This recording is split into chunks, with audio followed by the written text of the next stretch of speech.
అరే వశిష్ఠ, అమోఘ శక్తి సంపన్నుల తపస్సును ఎంతో బాగుండు తీయున్న నిన్ను ప్రేరణకు సురలోకేంద్రుడు దేవేంద్రుడు సత్యముల ప్రసంగం ఆరంభింపు. చటివారి ఒక్కరికి తెలియని సత్యం నీ ఒక్కరికి తెలిసినట్లు, నీ ఒక్కరి ముఖముని వృత్తు పొడిచినట్లు హరిచంద్రుని సత్య సంబంధం వచ్చి నొక్కి ముక్కాడించుగా వశిష్ఠ. అవునవును, వీరందరూ ఆ ఆవుల ఇంట్లో చేరి పెట్టి చాకరి ముందరగా ఆ హరిచంద్రుడిపై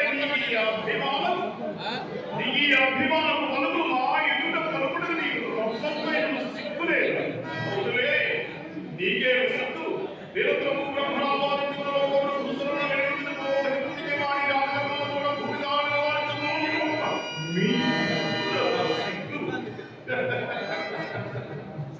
సిగ్గు లేక వాయుని ఎక్కువ కావించి ఒక సామాన్య మానవుని సత్య సంతులని నిండు సభయందు నొక్కి వక్తానికి వశిష్ఠ.